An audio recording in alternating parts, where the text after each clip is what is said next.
My dear students and all my dear viewers, you all are welcome to Mr. Sir classes, and particularly in this class I am going to describe mineral based industries. Actually, in mineral based industries I have already made one video that was regarding the steel plant, and that steel plant was regarding two types of mini steel plant, integrated steel plant. Advantage, disadvantage have already been discussed there. Particularly in this video, I am going to describe one by one about the steel plants. Actually, in our ICSE syllabus, there are four steel plants are there. There is Tata Iron Steel Company, there is TISCO, then Vilai Steel Plant, Rourkela Steel Plant, and Visakhapatnam Steel Plant. These four are in our syllabus. So let us discuss one by one. First, I am coming to Tata steel company. Tata steel company का जो आगे का नाम था, actually ये नया नाम है टाटा स्टील कंपनी. पहले इसका नाम था टिस्को यानी टाटा आयरन स्टील कंपनी, और ये जमशेदपुर में है, ये तो सबको मालूम है. और ये ओल्डेस्ट है एंड लार्जेस्ट है. This is the oldest and the largest steel industry in India. यानी सबसे पुराना भी है और सबसे बड़ा भी है ये. और ये एकमात्र प्राइवेट सेक्टर इंटरप्राइज है. ये प्राइवेट कंपनी है, ये टाटा की बनाई हुई है. इसका एस्टेब्लिशमेंट 1907 में जमशेद जी टाटा के द्वारा जमशेदपुर में एक जगह है साक्षी नाम की जगह पर, सिंहभूम डिस्ट्रिक्ट में पड़ता है झारखंड में, तो वहाँ पर इसकी स्थापना की गई थी. बाद में चलकर इसका नाम जमशेद जी टाटा के नाम पर ही इसका नाम जमशेदपुर रख दिया गया. तो ये तो इसका इंट्रोडक्शन है. लेकिन एक्चुअल जो क्वेश्चन बोर्ड में यहाँ पर पूछा जाता है, ये एक्चुअली इसके फेवरेबल फैक्टर्स को लेकर, आखिर जमशेद जी टाटा को ऐसा क्या लगा कि इन्होंने इसी जगह पर यानी साक्षी में ही इन्होंने अपनी ये फैक्ट्री लगाई. सो क्वेश्चन जो आता है वो इस टाइप का आता है कि इस प्लांट को यानी किसी प्लांट के बारे में तो ये पूछा जाएगा कि इसका रॉ मटेरियल कहाँ से मिलता है, इसको वाटर सप्लाई कहाँ से मिलता है, इसको पावर कहाँ से मिलता है, इसका ट्रांसपोर्ट फैसिलिटीज़ क्या है, लेबर फैसिलिटीज़ क्या है. So all this types of questions are asked generally in the board exam. So we have to learn the favourable factors about each and every steel plants. As I am discussing here about Tata steel company यानी टिस्को के बारे में हम लोग discuss कर रहे हैं, तो इसका पहले हम लोग देखते हैं फेवरेबल फैक्टर्स क्या सब है. सबसे पहला है कि आयरन ओर. अब स्टील कंपनी है, आयरन स्टील कंपनी है, तो इसका जो रॉ मटेरियल वो आयरन ओर है. तो आयरन ओर जो यहाँ पर अवेलेबल है वो यहाँ पर ऑलरेडी सिंहभूम डिस्ट्रिक्ट में, झारखंड में एक डिस्ट्रिक्ट है सिंहभूम, और वहाँ से इसको आयरन मिल जाता है. High grade hematite iron ore यहाँ मिलता है, और उड़ीसा के मयूरभंज डिस्ट्रिक्ट से ही मिलता है. सो रॉ मटेरियल का दो सोर्स हो गया, एक हो गया यानी इसका झारखंड और दूसरा हो गया उड़ीसा. झारखंड का नौमुंडी माइंस और उड़ीसा का मयूरभंज डिस्ट्रिक्ट में एक माइंस है, वहाँ से मिलता है. दूसरा है इसका कोल. कोल कहाँ से मिलता है इसको? कोल के लिए झरिया कोल फील्ड से इसको कोल मिलती है. इसके अलावा आयरन स्टील बनाने में जो दो अदर इंग्रेडिएंट्स का काम पड़ता है वह है मैग्नीज. तो मैग्नीज इसको मिलता है उड़ीसा के कौंझार डिस्ट्रिक्ट से. उड़ीसा के कौंझार डिस्ट्रिक्ट से मैग्नीज आता है यहाँ के लिए.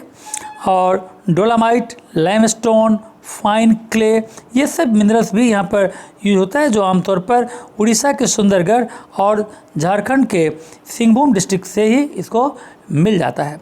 तो उड़ीसा भी इसके पास में है और यानी झारखंड में तो ये है ही ऑलरेडी. तो इसको सारा का सारा रॉ मटेरियल्स जो है वो बहुत ईजिली अपने अगल बगल में ही मिल जाता है. इसीलिए इस जगह को जमशेदपुर टाटा ने चुना होगा. इसके अलावा रॉ मटेरियल के अलावा हम यहाँ पर देखते हैं इसका वाटर सप्लाई कहाँ से होता है. सुवर्ण रेखा रिवर से इसको वाटर मिलता है, और ये वाटर सप्लाई काम करता है. और यहाँ पर जो जितने भी वाटर सप्लाईज के काम हैं, यहाँ पर एक डैम भी है जो यानी खारकाई डैम, वहाँ से इसको वाटर मिल जाता है. यानी सुवर्ण रेखा रिवर के ऊपर जो डैम बनाया हुआ है खारकाई में, वहाँ से भी इसका मिल जाता है वाटर. इसके अलावा हम लोग देखते हैं यहाँ पर ट्रांसपोर्ट फैसिलिटीज़.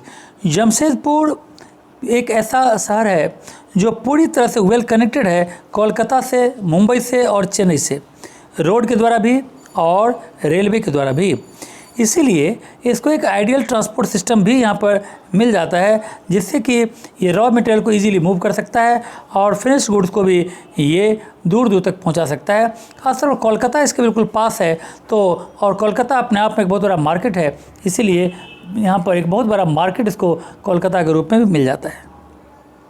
इसके अलावा अगर हम देखें तो जमशेदपुर की एक और फैसिलिटीज़ है कि जमशेदपुर, जैसा हमने कहा कि झारखंड में है, तो झारखंड से, बिहार से, उड़ीसा से जो लेबर्स हैं वो यहाँ पर इजीली और सस्ते दामों पर अवेलेबल हो जाता है।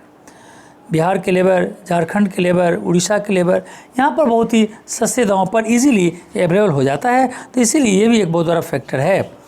और तो हमने देखा यहाँ पर जितने फेवरेबल फैक्टर्स हैं यहाँ पर, सबसे पहले हमने देखा कि इसका जो यानी आयरन ओर है वो मिलता है इसको यानी झारखंड और उड़ीसा से, कोल फील्ड मिलता है झरिया कोल फील्ड से, मैग्नीज मिलता है कोंझा डिस्ट्रिक्ट ऑफ उड़ीसा से, और इसके अलावा डोलामाइट, लाइमस्टोन और क्ले मिलता है इसको सुंदरगढ़ और सिंहभूम डिस्ट्रिक्ट ऑफ झारखंड से। इसके अलावा वाटर सप्लाई सुवर्णरेखा रिवर से। इसके अलावा ट्रांसपोर्ट फैसिलिटीज़ के बारे में हमने देखा और चीप लेबर के बारे में देखा। तो इतनी सारी फैसिलिटीज़ है यहाँ पर, दैट्स वाई यहाँ पर बहुत ही आइडियल फैक्टर्स है, सारा का सारा फैक्टर्स यहाँ पर अवेलेबल है, जो इसीलिए फैक्ट्री यहाँ पर काफ़ी डेवलप की है। तो ये फेवरेबल फैक्टर्स को हम लोग याद रखेंगे। इसके बाद जो एक और फैक्टर हम लोग देखेंगे, एक और स्टील प्लांट के बारे में देखेंगे, वो है Bhilai iron steel plant. Bhilai iron steel plant Chhattisgarh state के दुर्ग डिस्ट्रिक्ट में है, छत्तीसगढ़ के दुर्ग डिस्ट्रिक्ट में है, और इसकी स्थापना 1957 में हुई थी। And it has been made in the collaboration with the USSR for technical support.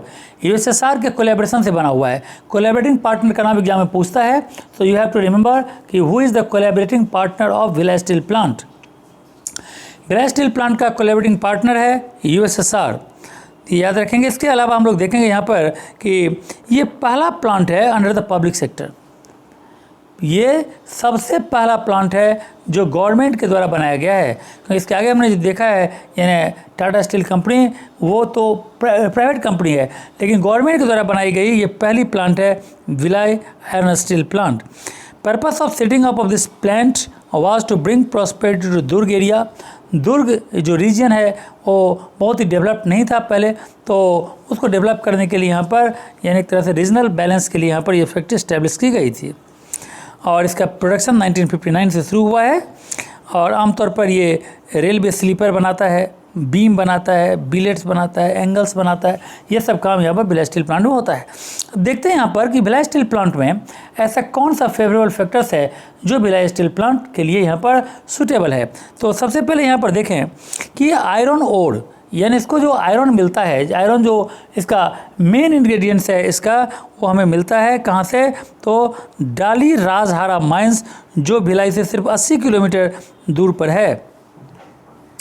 यानी डाली राजहारा माइंस से इसको मिल जाता है आयरन ओर। एंड दूसरा चीज़ है कोयला। So coal is brought from Korba and Kargati fields of Chhattisgarh. तो यहाँ पर छत्तीसगढ़ से इसको मिल जाता है कोल।